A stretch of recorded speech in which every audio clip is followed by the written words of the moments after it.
മറ്റൊരു വാർത്ത, കാട്ടാക്കട അമ്പലത്തും കായലിൽ RSS പ്രവർത്തകനെ കുത്തിയ സംഭവത്തിൽ 3 പേർ കസ്റ്റഡിയിൽ ആയിട്ടുണ്ട്. കസ്റ്റഡിയിലായവർ കഞ്ചാവ് മാഫിയയുമായി ബന്ധമുള്ളവരെന്ന് പോലീസ് പറയുന്നു. വിവരങ്ങളുമായി ഡി ബിനോയ് ചേരുന്നു. ബിനോയ്, ആരൊക്കെയാണ് കസ്റ്റഡിയിലായിരിക്കുന്നത്? ഇവരുടെ മറ്റ് ബന്ധങ്ങൾ, കഞ്ചാവ് മാഫിയ ഉൾപ്പെടെയുള്ളവരുമായുള്ള ബന്ധങ്ങളും മറ്റും എങ്ങനെയാണ് പോലീസ് അന്വേഷിക്കുന്നത്? ഇന്നലെ രാത്രിയാണ് RSS പ്രവർത്തകനായ വിഷ്ണുവിന് നേരെ ആക്രമണം ഉണ്ടായത്. കാട്ടാക്കട അമ്പലത്തുംകാലയില് ഒരു ക്ഷേത്രത്തിൽ ഉത്സവമായിരുന്നു. ഉത്സവം നടത്തിപ്പുകാരൻ കൂടിയായിരുന്നു വിഷ്ണു.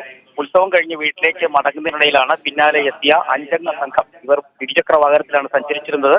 ഈ സംഘം വിഷ്ണുവിനെ ഉപദ്രവിക്കുകയും കത്തികൊണ്ട് കുത്തുകയും അതുപോലെ തന്നെ ടൈൽസ്, അതായത് ഫ്ലോർ ടൈൽസ് കൊണ്ട് ശരീരത്തെ കുത്തി മുറിവേൽപ്പിക്കുകയും ചെയ്തിരുന്നു. ഗുരുതരമായി പരിക്കുപറ്റി, അതായത് വാരിയലിന് ക്ഷതമേറ്റ വിഷ്ണു ഇപ്പോൾ കാട്ടാക്കടയിലെ ഒരു സ്വകാര്യ ആശുപത്രിയിൽ ശസ്ത്രക്രിയ കഴിഞ്ഞ് വിശ്രമിക്കുകയാണ്. അത് മാത്രമല്ല, അദ്ദേഹത്തിന്റെ ചില പരിക്കുകൾ ഗുരുതരമാണെന്നാണ് നമുക്ക് അറിയുവാൻ കഴിയുന്നത്. അതേസമയം ഈ സംഭവത്തിന് പിന്നിൽ കഞ്ചാവ് മാഫിയ ആണെന്നാണ് കാട്ടാക്കട പോലീസ് അറിയിച്ചിട്ടുള്ളത്. ഇതിൽ 1-ാം പ്രതി ജിഷ്ണു ഇപ്പോൾ ഒളിവിലാണ്. 2-ാം പ്രതിയായ ആള് നേരത്തെ MDMA കേസുമായി ബന്ധപ്പെട്ട് ജയിലിലായിരുന്നു. ഒരാഴ്ച മുമ്പാണ് ഇയാൾ പുറത്തിറങ്ങിയത്. ഇതേ സംഘം തന്നെ ഒരാഴ്ച മുമ്പ് തൊട്ടടുത്തുള്ള കുറ്റിച്ചലിൽ ഉത്സവ സ്ഥലത്ത് അടിയുണ്ടാക്കുകയും ഒരു യുവാവിനെ കുത്തി പരിക്കേൽപ്പിക്കുകയും ചെയ്തിരുന്നു. അതിനുശേഷം ഒളിവിലായിരുന്ന സംഘമാണ് കഴിഞ്ഞ ദിവസം വീണ്ടും ഈ കാട്ടാക്കടയിലെ ഉത്സവപ്പറമ്പിലെത്തി ഇത്തരത്തിൽ വിഷ്ണുവിനെ മർദ്ദിച്ചെന്ന് പറയുന്നു. ജിഷ്ണുവിനെ പിടികൂടുന്നതിനായി പോലീസ് തിരച്ചിൽ ആരംഭിച്ചിട്ടുണ്ട്.